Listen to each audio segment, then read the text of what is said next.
তো আসসালামু আলাইকুম দর্শক, আজকে সকালবেলায় চলে এসেছি। দেখতে পাচ্ছেন সেই খেজুরের রস কিন্তু ফ্রেশ রস থেকে কিন্তু গুড়গুলো তৈরির প্রস্তুতি চলছে। আর আমরা আজকে চলে এসেছি মোতালেব ভাইয়ের বাড়িতে। তিনি কিন্তু বংশ পরম্পরায় খেজুরের গুড়গুলো তৈরি করে থাকে। তো তার সঙ্গে আমরা গল্প করব। আপনারা অবশ্যই সাথে থাকবেন এবং জানতে পারবেন যে খেজুরের গুড় বিষয়ে এবং রস বিষয়ে বিভিন্ন তথ্য অবশ্যই জানতে পারবেন। তো আসসালামু আলাইকুম। ওয়ালাইকুম সালাম ভাই, কেমন আছেন? ভালো আছেন না?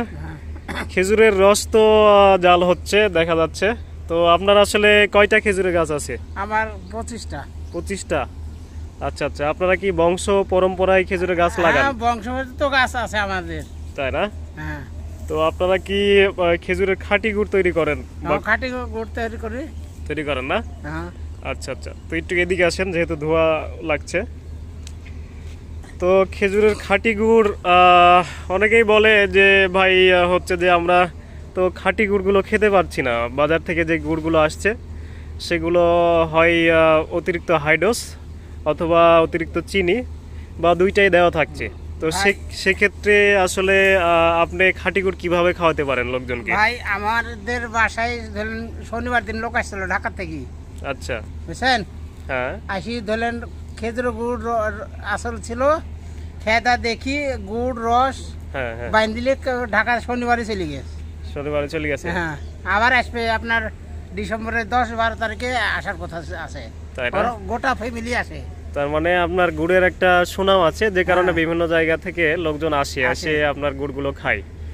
তো আপনার বাবা বা দাদাও তো খেজুরের গাছ লাগাইছে না? লাগাইছে, আমরাও লাগাচ্ছি, এখনো লাগাবো, আমার ছেলে লাগাবে ইনশাল্লাহ।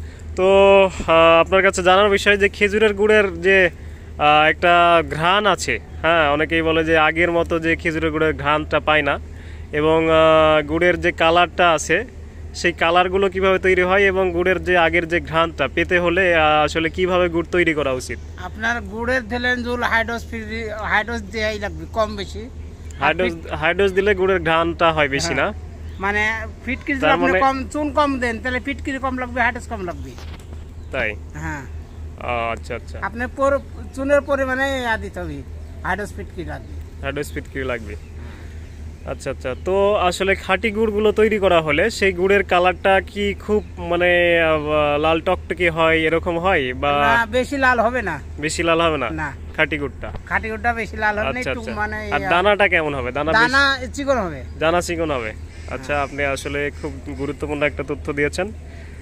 তো আজকে যেহেতু আপনার গুড় জাল হচ্ছে এখানে রস গুলো, তো আসলে রাজশাহী অঞ্চলের হাটেও যে গুড়গুলো বিক্রি হয় বিভিন্ন জায়গায় আপনার শোনা যায় যে হচ্ছে যে মানে রসের কোনো অস্তিত্ব নাই, শুধুমাত্র আপনার কিছু সোডা আর কিছু কেমিক্যাল দিয়ে তারা খেজুরের রস তৈরি করে, কিন্তু খেজুরের কোনো রস থাকে না। তো আমাদের রাজশাহী অঞ্চলে মানে হাটেও যে গুড়গুলো বিক্রি হয় সেগুলো কি রস থাকে, খেজুরের রস থাকে? হ্যাঁ, রস থাকে আপনার। আবার সেদিন আমাকে একটা লোক বললো যে লেন চিনি দিয়ে গুড় করি, মানে পাতি ভিজা 1 কেজি পাতি আর আপনার 15-20 কেজি গুড় গুলিলি ওই পাতির সাথে মিশিয়ে দিলে আবার গুড় করা যাবে। তার মানে এই পদ্ধতিও বের হয়েছে? হ্যাঁ, আছে।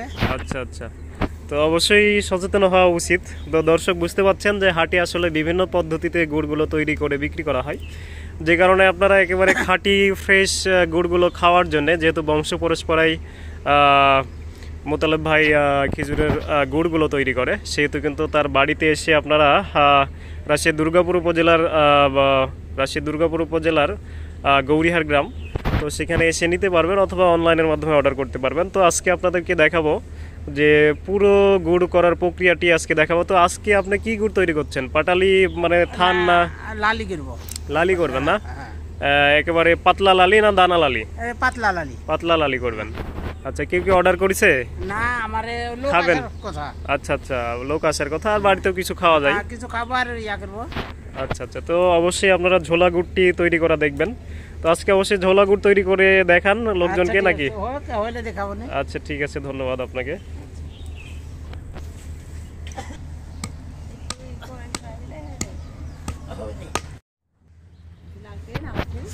দর্শক দেখতে পাচ্ছেন আমাদের ঝোলা গুড় কিন্তু কমপ্লিট। যেহেতু খেজুরের গাছগুলো অল্প কিছুদিন হলে না মোতালেব ভাই লাগাচ্ছে, সেহেতু কিন্তু গুড়ও কম।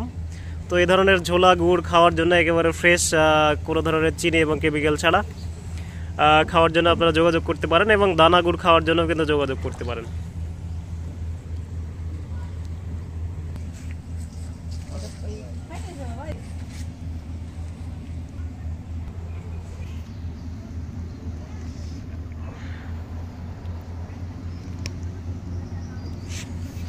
তো দর্শক, এই ঝোলা গুড়ের আপনারা অনেকে রাব গুড় বলেন বা এ হচ্ছে যে লালি গুড়।